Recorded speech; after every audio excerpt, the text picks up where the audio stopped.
కృష్ణాయ పరమాత్మనే నమః. పుత్రదా ఏకాదశి మహాత్మ్యాన్ని తెలుసుకున్న యుధిష్ఠిరుడు శ్రీకృష్ణుడిని పుష్య కృష్ణపక్షంలో వచ్చే ఏకాదశి వ్రతం గురించి తెలుసుకోవాలనే కుతూహలంతో ఈ విధంగా అడిగాడు. కేశవ, మీ శ్రీముఖం నుండి ఏకాదశి వ్రతాల మహాత్మ్యాన్ని విని నాకు అపారమైన ఆనందం కలిగింది. మీ కృపతో మిగిలిన ఏకాదశి వ్రతాల మహాత్మ్యాన్ని కూడా వినాలని ఉంది. మహాపాప ప్రశమని అయిన శక్తిలా ఏకాదశి వ్రత మహాత్మ్యాన్ని శ్రీకృష్ణ భగవానుడు సంగ్రహంగా వివరిస్తున్నారు. ఓ యుధిష్ఠిర, ఇప్పుడు నేను పుష్యమాసం కృష్ణపక్షంలో వచ్చే శక్తిలా ఏకాదశి వ్రతం కథను చెబుతున్నాను. ఒకనాడు దాలభ్యుడనే మహర్షి పులస్త్య మహర్షిని ఈ విధంగా అడిగారు. ఓ మహర్షి, మానవులు మర్త్యలోకంలో బ్రహ్మహత్య వంటి మహాపాతకాలు చేస్తారు. ఇతరుల ధనాన్ని దొంగిలించడం, ఇతరుల అభివృద్ధిని చూసి ఈర్ష్యపడటం వంటి పాపకార్యాలు చేస్తూ ఉంటారు. ఆవేశం, కోపం, అజ్ఞానం కారణంగా ఇవి చేస్తూ ఆపై చింతిస్తూ ఉంటారు. ఇలాంటి పాపాల నుంచి రక్షణ పొందడానికి ఏం చెయ్యాలి? దాన ధర్మాలు ఏవైనా ఉంటే వాటిని వివరించగలరా అని అడిగారు. అప్పుడు పులస్త్య మహర్షి ఈ విధంగా చెబుతున్నారు. ఓ మహర్షి, మీరు చాలా గూఢమైన ప్రశ్న అడిగారు. దీనివల్ల మానవులకు ఎంతో మేలు కలుగుతుంది. ఇంద్రాది దేవతలకు తెలియని రహస్యాన్ని నేను మీకు చెప్తాను. పౌషమాసంలో మనిషి శుద్ధంగా ఉండాలి. ఇంద్రియాలను నియంత్రించి కోపం, ఈర్ష్య, మోహం, అహంకారం వంటి దుష్టభావాలను దూరం చేసుకోవాలి. ఈ షట్తిల ఏకాదశి వ్రత విధానాన్ని నీకు వివరిస్తున్నాను విను. తిలలు అనగా నల్ల నువ్వులు. షట్ అంటే 6. ఈ నల్ల నువ్వులను 6 విధాలుగా వినియోగిస్తూ ఆచరణ చేసుకునేటువంటిదే షట్తిల ఏకాదశి.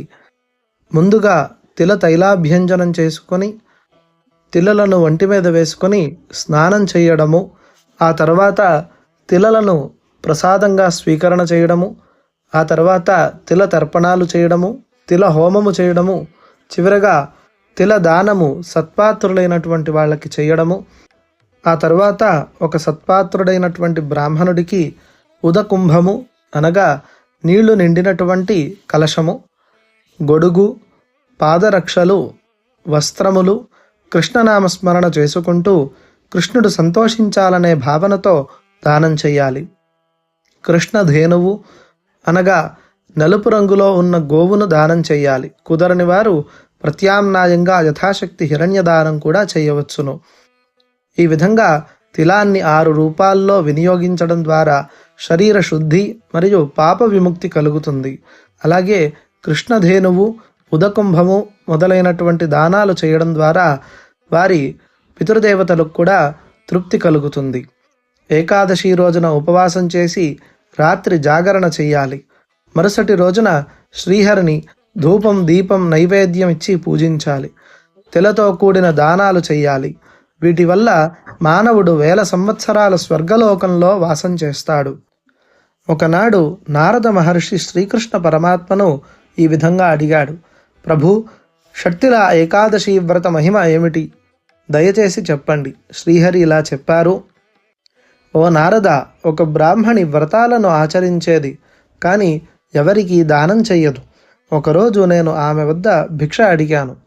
ఆమె నాకు మృత్పిండాన్ని దానం చేసింది, అనగా ఒక మట్టి ముద్దను దానంగా ఇచ్చింది. ఆ పిండం ఫలితంగా ఆమె స్వర్గానికి చేరింది.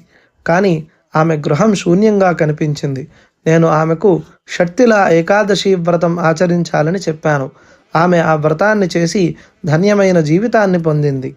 షట్తిల ఏకాదశి వ్రతం ఆచరించడం వలన శరీర శుద్ధి, పాప విముక్తి, ధనధాన్య సమృద్ధి కలుగుతుంది.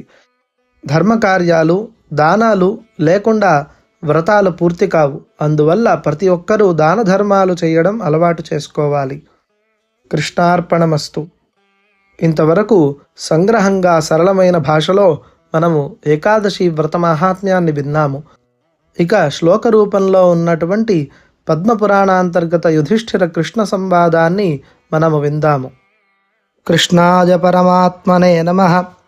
యుధిష్ఠిర ఉవాచ సాధు కృష్ణ జగన్నాథ ఆదిదేవ జగత్పతే కథయస్వ ప్రసాదేన కృపాం కురు మమోపరి पौषस्य कृष्णपक्षे तु का वाचैकादशी भवेत्। किन्नाम को विधिस्तस्या एतद्विस्तरतो वद। श्रीभगवानुवाच शृणुत्वं नृपशार्दूल कृष्णपौषस्य या भवेत्। षट्तिला नाम विख्याता सर्वपापप्रणाशिनी। षट्तिलाया शृणुष्वत्वं कथां पापहरां शुभां। यां पुलस्त्यो मुनिश्रेष्ठो दालभ्यं प्रति चोक्तवान्। दालभ्यो उवाच मर्त्यलोकमनुप्राप्ताः पापं कुर्वन्ति जन्तवः। ब्रह्महत्यादिपापैश्च युक्ता ये विविधादिभिः। परद्रव्यापहाराश्च परव्यसनमोहिताः। कथं न यान्ति नरकं ब्रह्मंस्तद्ब्रूहि तत्त्वतः। अनायासेन भगवन् दानेनाल्पेन केनचित्। पापं प्रशमनं याति एतन्मे वक्तुमर्हसि।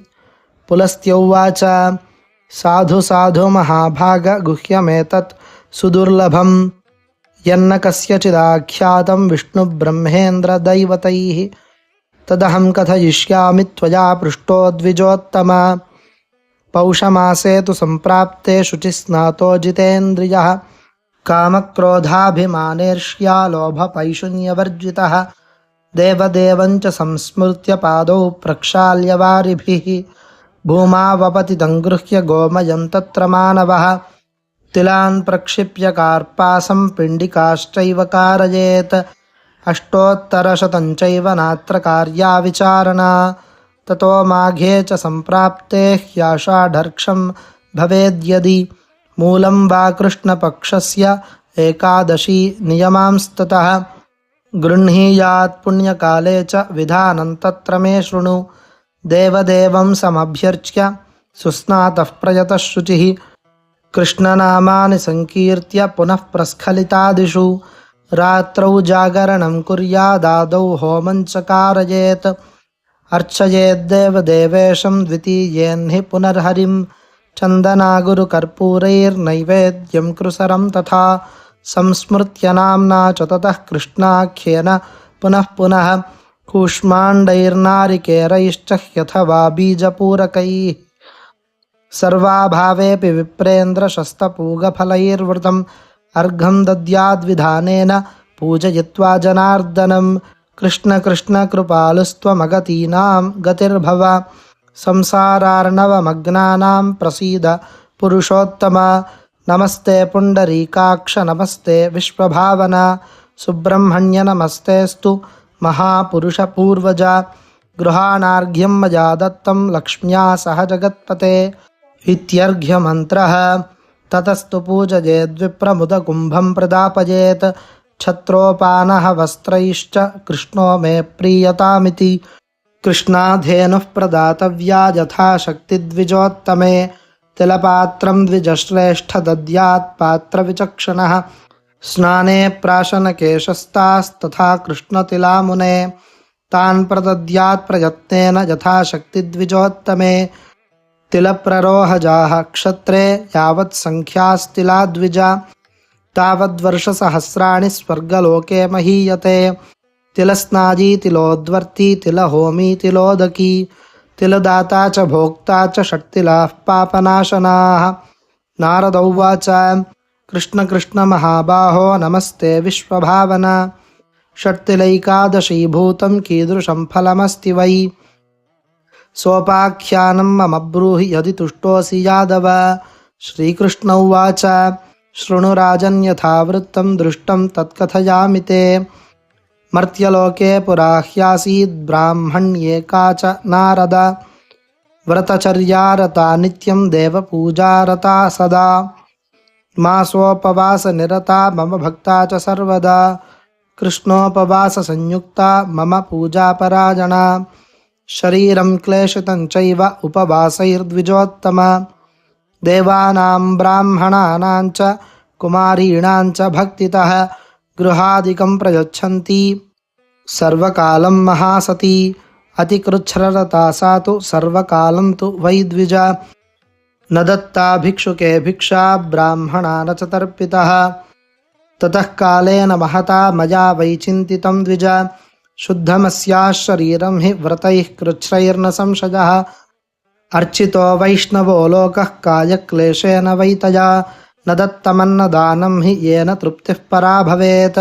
एवं ज्ञात्वा अहं ब्रह्मन् मर्त्यलोकमुपागतः कापालं रूपमास्थाय भिक्षापात्रे च याचिता। कस्मात् त्वमागतो ब्रह्मन् क्व यासि वद मेऽग्रतः। पुनरेव मया प्रोक्तं देहि भिक्षां च सुन्दरी। तया कोपेन महता मृत्पिण्डस्ताम्रभाजने क्षिप्तो यावदहं ब्रह्मन् पुनः स्वर्गं गतो द्विजा। ततः कालेन महता तापसी सुमहाव्रता सदेहा स्वर्गमाजाता व्रतचर्या प्रभावतः। मृत्पिण्डिका प्रदानेन गृहं प्राप्तं मनोरमं सञ्जातं चैव विप्रर्षे धान्यराशि विवर्जितं। गृहं यावन्निरीक्षेत न किञ्चित् तत्र पश्यति। तावद्गृहाद्विनिष्क्रान्ता ममान्ते चागता द्विजा। क्रोधेन महताविष्टमिदं वचनमब्रवीत्। मया व्रतैश्च कृच्छ्रैश्च उपवासैरनेकशः पूजयाराधितो देवः सर्वलोकस्य पालकः। न तत्र दृश्यते किञ्चित् गृहे मम जनार्दन। ततश्चोक्तं मया तस्यै गृहं गच्छ महाव्रते। आगमिष्यन्ति सुतरां कौतूहलसमन्विताः देवपत्न्यो हि द्रष्टुं त्वां विस्मयाभिसमन्विताः। द्वारं नोद्घाटय विना षट्तिला पुण्यवाचनात्। एवमुक्ता मया सा तु गता वै मानुषी तदा। अत्रान्तरे समाजाता देवपत्न्यश्च वाडव। ताभिश्च कथितं तत्र त्वां द्रष्टुं हि समागताः। द्वारमुद्घाटयस्वाद्य त्वां प्रपश्याम शोभने। मानुष्युवाच यदि मद्दर्शनं कार्यं सत्यं वाच्यं विशेषतः। षट्तिलाया व्रतं पुण्यं द्वारोद्घाटनकारणात्। श्रीकृष्ण उवाच एकापि नावदत्तत्र षट्तिलैकादशी व्रतम्। अन्यया कथितं तत्र द्रष्टव्या मानुषी मया। ततो द्वारं समुद्घाट्य दृष्टा ताभिश्च मानुषी। न देवी न च गन्धर्वी नासुरी न च पन्नगी। दृष्टा पूर्वं तथा नारी यादृशीयं द्विजर्षभा। देवीनामुपदेशेन षट्तिलाया व्रतं कृतं। मानुष्या सत्यव्रतजा भुक्तिमुक्तिफलप्रदं। रूपकान्तिसमायुक्ता क्षणेन समवापसा। धनं धान्यं च वस्त्रादि सुवर्णं रौप्यमेव च भवनं सर्वसम्पन्नं षट्तिलायाः प्रभावतः। रूपकान्तिसमायुक्ता क्षणेन समपद्यत। अतितृष्णा न कर्तव्या वित्तशाठ्यं विवर्जयेत्। आत्मवित्तानुसारेण तिलान् वस्त्राणि दापयेत्। लभते चैवमारोग्यं नरो जन्मनि जन्मनि। न दारिद्र्यं न कष्टत्वं न च दौर्भाग्यमेव च सम्भवेद्वै द्विजश्रेष्ठ षट्तिलासमुपोषणात्। अनेन विधिना भूप तिलदाता न संशयः। मुच्यते पातकैः सर्वैरनायासेन मानवः। दानं च विधिवत्पात्रे सर्वपातकनाशनं। नानर्थः कश्चिन्नायासः शरीरे नृपसत्तम। इति श्रीपाद्मे महापुराणे पञ्चपञ्चाशत्साहस्र्यां संहितायाम् उत्तरखण्डे उमापतिनारदसंवादे पौषकृष्णा षट्तिला एकादशी नाम 42 अध्यायः।